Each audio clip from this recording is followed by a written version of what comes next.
Hello, my lovely class. Welcome to StudyWeb Academy, where education is without limits. Welcome to the last part of our English class for today. Welcome to class, and let's continue discussing and analyzing what literature is. So, welcome to the last part of our class of understanding literature. So, just to give you a brief view, we've talked about a lot of things on this literature.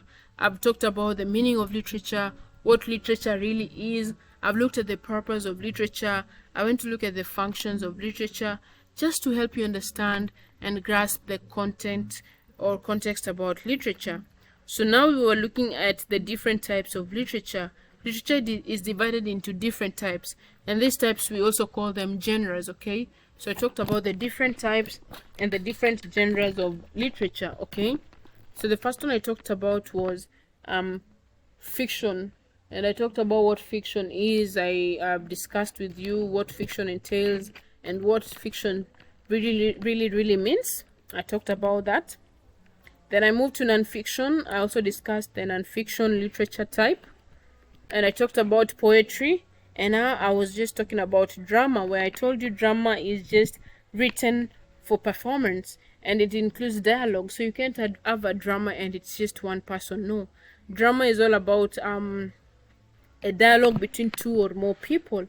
And I gave you an example. Maybe you're having a dialogue or a communication between you and your teacher, you and your mother, maybe your teachers, your friends. So a dialogue is basically just a performance. So you acted maybe on the birth of Jesus.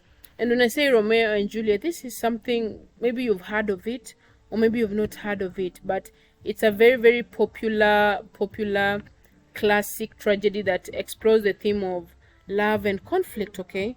So even in your free time, you can be able to go through what drama is, look at the different drama, look at the examples, and just understand what drama is, okay? So don't forget about that.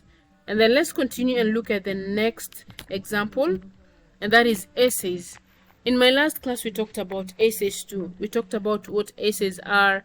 We gave the examples of essays, discussed each and every example. We've discussed each one of them, okay? So essays are a short piece of non-fiction that expresses the author's viewpoint on a specific topic. Take a keynote on this. It's an example of a non-fiction. And I told you a non-fiction, these are true stories, factual stories, informative stories, okay? So an essay falls under a fiction story, which just expresses the viewpoint of an author. It expresses what the author feels or what the author thinks, okay? So those are what essays are, okay? So do not forget, that's also another example of literature, is the essays. And I gave you examples of essays. We talked about descriptive essays. We talked about very many essays that I believe that now you know. And even if I tell you to go back, give or write examples of essays, you'll be able to do that. We have narratives. The narrative is an example of an essay. We have descriptive essays too. So we have a lot of examples, okay? The next example is biography. So biography is another example of literature, okay? And this is also nonfiction. So look at this. When I talked about nonfiction work, I talked about nonfiction, these are true facts. I talked about biography being an example of a nonfiction work because it's a true story. And now biography itself is a type of literature. Wow, look at that. So we have biographies are nonfiction work that details or that provide details or that detail the life and achievement of a specific person.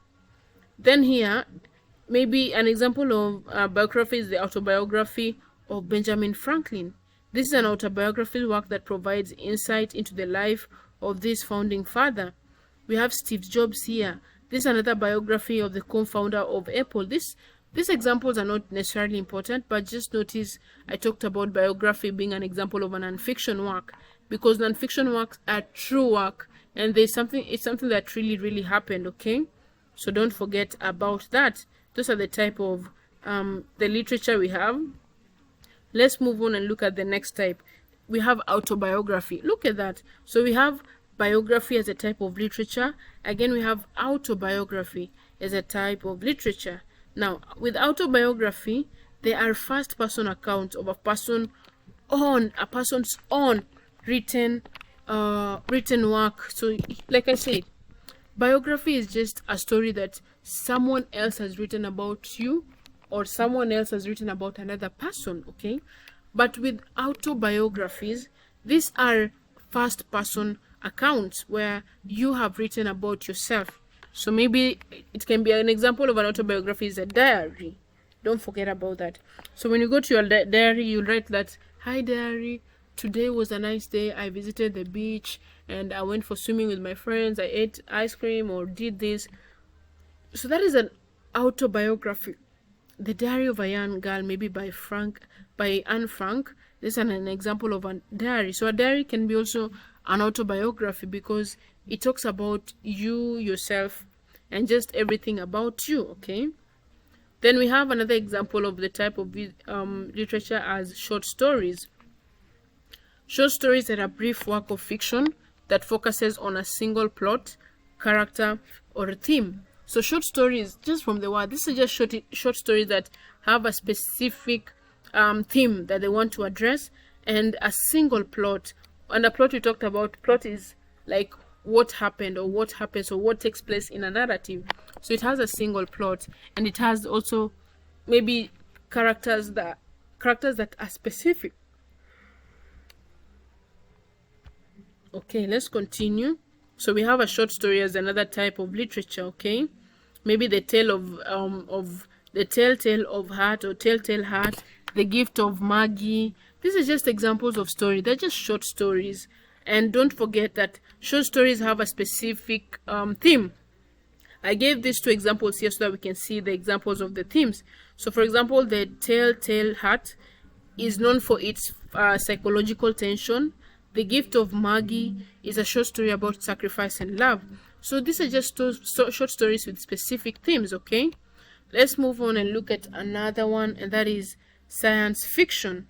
When you talk about science fiction, even from the word, science fiction is literature that explores imaginative and futuristic concepts, often grounded in science and technology.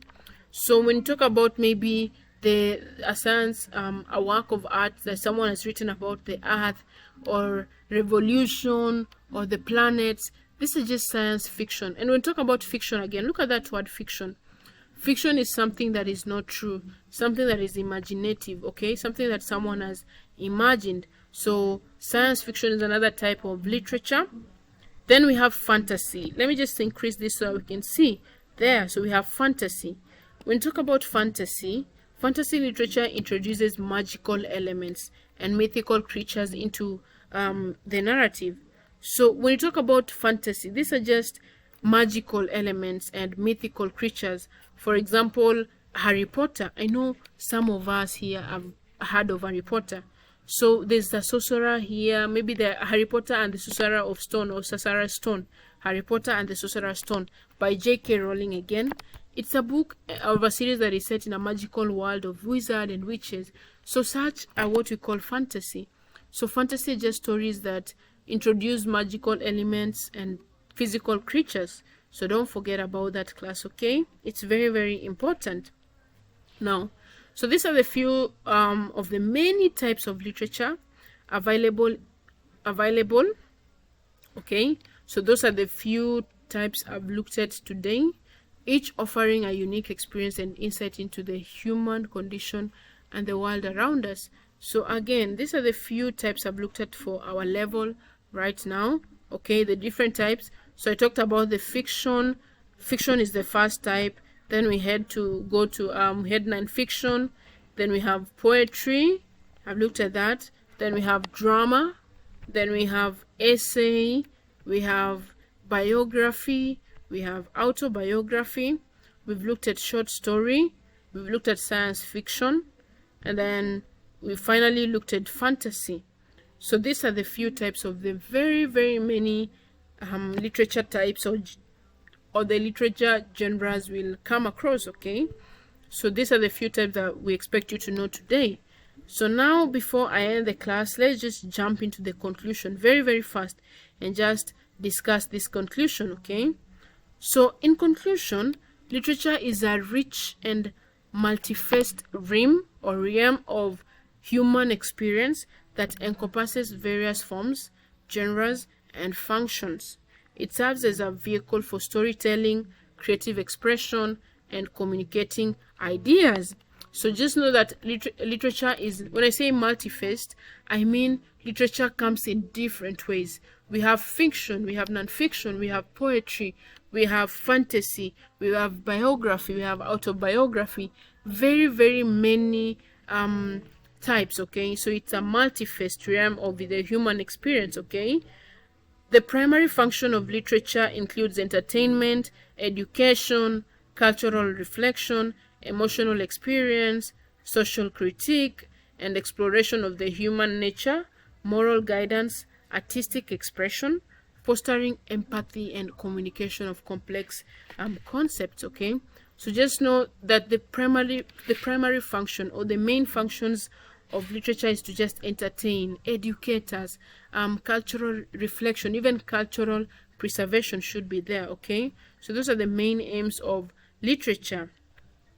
Through fiction, through non-fiction, poetry, drama, essays, and more, literature enables us to explore the human experience, understand diverse cultures, and connect with others on a deeper level. So through all these stories we've looked at, it's part of literature. So through this, we're able to understand different cultures, diverse cultures, and we're also able to connect with other people on a personal level or a deeper level. Like I said, when you're reading a story or watching a movie, you find yourself crying sometimes, okay? Or you put yourself in the shoes of the book you're reading or the movie you're reading and find yourself crying because you feel sorry for them, or you feel you have some empathy, you develop some empathy, okay? So literature also has power to entertain, inspire, and provoke thoughts, making it an integral part of human culture and communication. So through literature, we can be able to entertain ourselves, inspire ourselves too, and even provoke us to think about maybe changing our ways and just living a peaceful and righteous life, okay?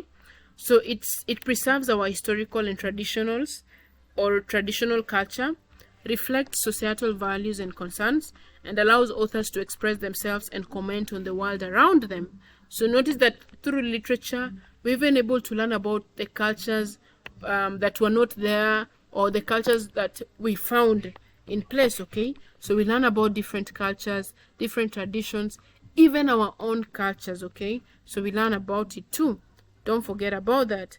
So finally, whether it's a timeless novel, or a thought-provoking poem, or a gripping play, literature continues to shape our understanding of the world and the human condition, making it an enduring and indispensable phase of our lives, okay? So whether it's any timeless novel, thought-provoking poem, or any gripping play, or any literature, it just continues to shape our world and just shape our thoughts and our understanding of the world in various perspectives and different perspectives.